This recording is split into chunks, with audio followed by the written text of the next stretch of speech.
I'd like to thank Githabul especially, Fire Law, for coming down this way. I'd like to thank Nigel and the local land services team for coming in today to help out and for the help for the last couple of months. The fireys, of course, thank yous and welcome to country.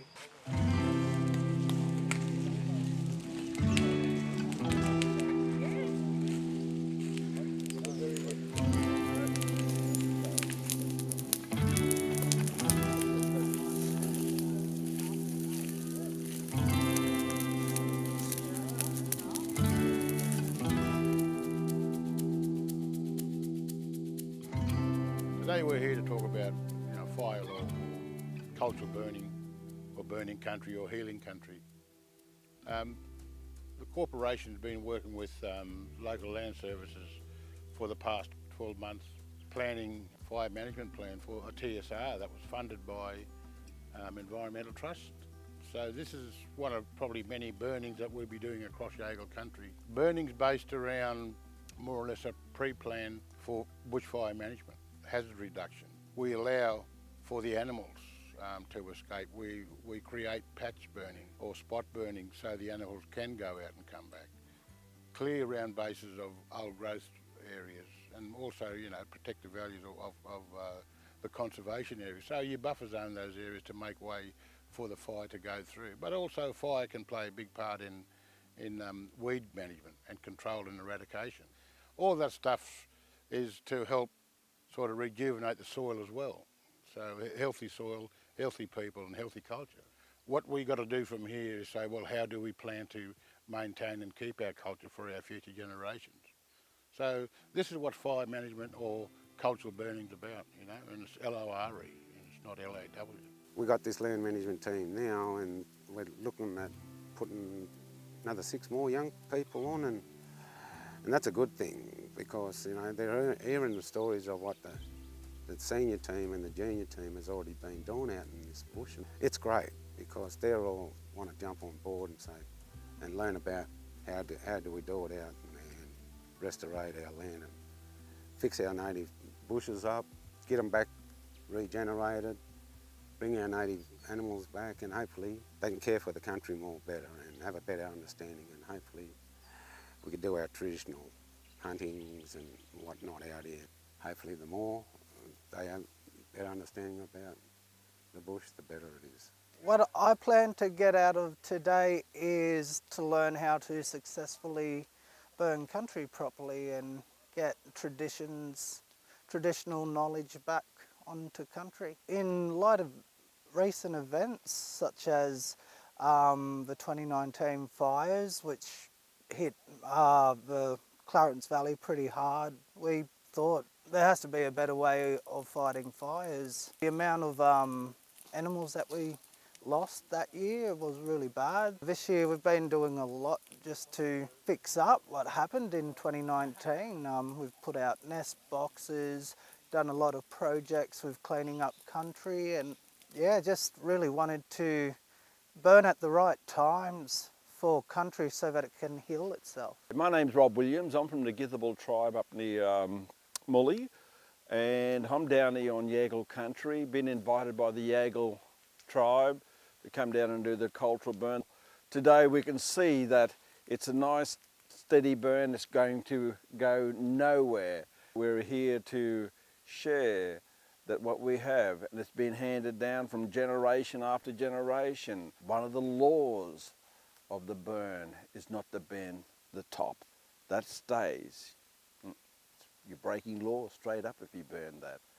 Very, very important that you keep that top clear. So when the smoke goes up, it just clears it. It just cleans it. Bottom line, it's just so simple. So simple. Fire law is here to remind everybody how everybody's a part of this and trying to fix country again and bring country back to the way it was meant to be. A lot of the ecosystems have changed. Weeds have come in, different grasses have come in, and also invasive natives, what we call invasive natives, is what we call breaking law. That's what we call law. You've got other ecosystems coming in, creeping into other ecosystems, which takes over other stuff, and other animals can't survive anymore in these sort of places. if we get the Yaegl mob up to where we need them to be looking after country, they can also start working with all the farmers and also the townships as well. And then everybody becomes to work together again. That's what it's all about. And that's what I love about this journey the most, how it's bringing everybody together. The beauty in cultural burning is it restores a lot of the natural grasses that's meant to be here, and it brings back some of the native animals that's meant to be here. From my hazard reduction perspective, there should be more of this. I can see if this happened every year, well, there'd be no hazard. There'd be no hazard at all. And we wouldn't be out for weeks on end and days on end in, you know, life-threatening situations, whereas there's no risk in doing what we're doing now. This is part of an ongoing effort to get the traditional owners more involved in the management of the Travelling Stock Reserve network, and to carry out or return cultural activities to this part of the country. So we're undertaking a cultural burn, which will be hopefully one of many that happens on Yaegl country from here on in. I can tell you as a kid I was a bit of a firebug. I lived down Nauru village, and burning the bidoo bush down there on the weekends was our little bit of fun as children. And yeah, it wasn't cultural burns, it was just being little Mooga kids. And yeah, so to actually do this the proper way and actually being taught by elders how to burn the country properly instead of just being little Moogas and making bushfires, actually burning it properly and culturally respectfully. I think today's a really good opportunity for knowledge sharing and just an opportunity to experience and share why we're here, what we're doing, and how we can heal country together. It's a very respectful practice. They're talking about the insects and the birds and the shrubs and the trees all the time. It seems to be at the forefront of the conversation, the health of our companions living on the planet with us. So I think that's it's not about fuel and hazard and risk, it's about health of our fellow companions on the country. Like cleaning your house. You need a broom to clean your house. We use a fire out here in the country and it's just cleaning home. So it makes it a lot more manageable for us. The way me and my brothers and my family see it, we don't see it as just our country anymore.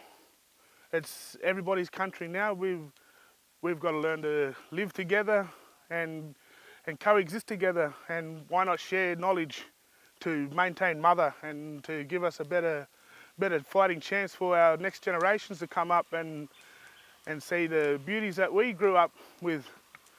We're actually in partnership with a group called NDRI, Natural Design and Research Institution, which backs a lot of our cultural information up with the science side of stuff as well. And one way we want to explain that, we created a water management plan based around how the fires bring the rain.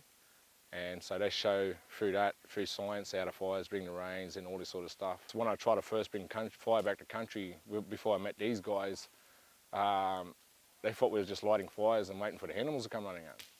But it's more than that. It's more than that. And it was just hard to explain it from a cultural perspective without the science to back it up.